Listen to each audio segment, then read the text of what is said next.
नमस्कार। आज हम एक बहुत ही गहरे और सच कहूं तो एक बहुत ज़रूरी विषय पर बात करने जा रहे हैं। संन्यास योग मतलब चीज़ों को पूरी तरह से छोड़ देने की कला। और ये कोई सिर्फ पुराना दर्शन नहीं है, बल्कि आज की भाग-दौड़ भरी जिंदगी के लिए भी ये एक बेहद ज़रूरी विचार है। ज़रा सोचिए, हम एक ऐसी दुनिया में रहते हैं जो हमें हर पल और ज़्यादा पाने के लिए उकसाती है। और चाहिए, और बेहतर चाहिए। लेकिन क्या हो अगर असली आज़ादी सब कुछ छोड़ देने में मिले? चलिए, आज इसी दिलचस्प सवाल की गहराई में उतरते हैं। तो आज के इस चर्चा में हम सबसे पहले त्याग की कला को समझेंगे, फिर देखेंगे कि ये विचार कैसे समय के साथ विकसित हुआ। हम संन्यास के अनुशासन जानेंगे, कर्म और वैराग्य के बीच के फर्क पर बात करेंगे, और हाँ, सबसे जरूरी, आखिर में ये देखेंगे कि ये सब आज के जमाने में कैसे लागू होता है। तो चलिए शुरू करते हैं हमारे पहले खंड से, त्याग की कला। ये सिर्फ एक शब्द नहीं, बल्कि अपने आप में एक बहुत गहरा रास्ता है।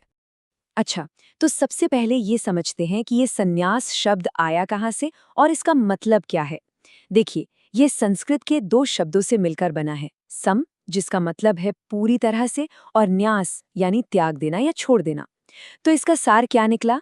यही कि सांसारिक मोह, अपनी सामाजिक पहचान और जो भी काम हम मैं और मेरे के भाव से करते हैं, उन सब का पूरी तरह से त्याग कर देना। एक बात साफ कर लेना बहुत जरूरी है। संन्यास का मतलब समाज से भाग जाना या भौतिक रूप से दूर हो जाना बिल्कुल नहीं है। असल में ये एक आंतरिक अनुशासन है, मन की एक अवस्था है।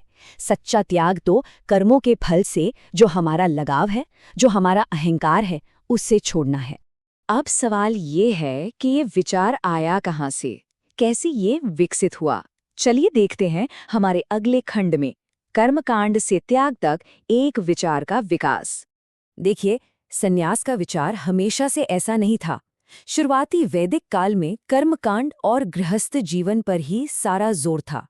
लेकिन फिर आया उपनिषदों का दौर, और यहाँ एक बहुत बड़ा बदलाव आया।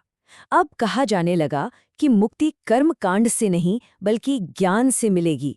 और फिर बाद में जाकर संन्यास को जीवन के 4 आश्रमों में से चौथा और अंतिम चरण मान लिया गया। तो ठीक है, ये तो समझ आ गया कि संन्यास क्या है और कैसे विकसित हुआ। लेकिन इस रास्ते पर चला कैसे जाए? अगला खंड इसी पर है। संन्यास का अनुशासन, एक कठोर आंतरिक अभ्यास। ये कोई हवाई बात नहीं है, बल्कि एक पूरी तरह से व्यवस्थित साधना है। इसके 4 मुख्य अभ्यास बताए गए हैं। पहला, उन सभी कामों को छोड़ देना जो सिर्फ अपनी इच्छा पूरी करने के लिए किए जाते हैं। दूसरा, अपनी सामाजिक पहचान, मतलब अपना पद, परिवार, इन सब से ऊपर उठना। तीसरा, वैराग्य का अभ्यास करना, यानी सुख हो या दुख, हर हाल में एक जैसा भाव रखना। और चौथा, जो सबसे जरूरी है, वो है आत्मविचार, यानी अपनी चेतना के स्वरूप को जानने के लिए अपने भीतर झांकना। और ये सारी बात इस एक लाइन में खूबसूरती से समा जाती है। मुक्ति कर्म करने से नहीं, बल्कि ज्ञान से मिलती है। असली आज़ादी बाहरी कामों में नहीं, बल्कि गहरी, बहुत गहरी आंतरिक समझ में है। और यही संन्यास योग का असली सार है। यहीं से एक बहुत ही दिलचस्प दार्शनिक बहस शुरू होती है, और हमारा अगला खंड इसी पर है। कर्म बनाम आंतरिक अनासक्ति, एक महान पुनर्व्याख्या। लेकिन यहाँ एक बहुत बड़ा सवाल खड़ा होता है। क्या ये मुमकिन है कि हम दुनिया में रहें, अपने सारे काम करें, और फिर भी दुनिया का त्याग कर दें? क्या कर्म और संन्यास साथ साथ चल सकते हैं?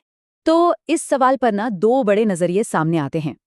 एक है पारंपरिक नजरिया, जो हमें संन्यास उपनिषदों में मिलता है। ये बाहरी त्याग पर जोर देता है, मतलब सब कुछ छोड़ छाड़ कर कर्म से ही दूर हो जाना। अब जाहिर है ये रास्ता तो कुछ ही लोगों के लिए मुमकिन है। लेकिन फिर आता है गीता का नजरिया, और ये बिल्कुल क्रांतिकारी है।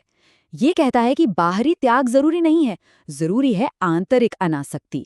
गीता हमें सिखाती है कि कर्म करो, अपना काम करो, लेकिन उसके फल से मत जुड़ो। और ये एक ऐसा अनुशासन है जिसे कोई भी, हम में से कोई भी अपना सकता है। और इसी तरह भगवद गीता संन्यास को कुछ खास लोगों के रास्ते से निकालकर एक सार्वभौमिक आदर्श बना देती है। गीता के हिसाब से असली सन्यासी वो नहीं जो कर्म छोड़ दे, नहीं, असली सन्यासी तो वो है जो बिना किसी अहंकार या लगाव के अपना कर्तव्य निभाता चला जाए। अच्छा, लेकिन इस सब पुराने ज्ञान का आज की दुनिया में क्या काम? हमारा आखिरी खंड इसी सवाल का जवाब देता है, आधुनिक संन्यास, आज के लिए प्राचीन ज्ञान। तो सवाल ये है कि ये प्राचीन रास्ता आज के इस मॉडर्न जीवन में कैसे लागू होता है? क्या इसके लिए हमें गेरुआ वस्त्र पहनने पड़ेंगे या बात कुछ और है? असल में ये आज भी उतना ही प्रासंगिक है, बस इसका रूप थोड़ा बदल गया है। देखिए, आधुनिक संन्यास एक माइंडसेट है, एक सोच है, जैसे कि मिनिमलिज्म यानी कम से कम चीज़ों में अपनी आज़ादी खोजना, या फिर डिजिटल डिटॉक्स मतलब सोशल मीडिया और फ़ोन की दुनिया से थोड़ी दूरी बनाना, या फिर परिणामों से अनासक्ति रखना मतलब काम पूरी लगन से करना पर सफलता या असफलता को अपनी पहचान नहीं बनने देना, और अपनी सामाजिक भूमिकाओं जैसे अपनी नौकरी या पद से परे खुद को देखना। ये सब आधुनिक संन्यास के ही तो रूप हैं। और अंत में ये एक लाइन इस पूरे दर्शन को समेट देती है, मुक्ति इकट्ठा करने से नहीं बल्कि त्याग करने से मिलती है।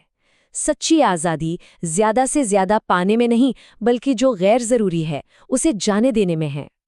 और ये पूरी चर्चा हमें एक बहुत ज़रूरी सवाल के साथ छोड़ जाती है, आज अभी ऐसी कौन सी एक चीज़ है जिसे छोड़कर ज़्यादा आज़ाद महसूस किया जा सकता है?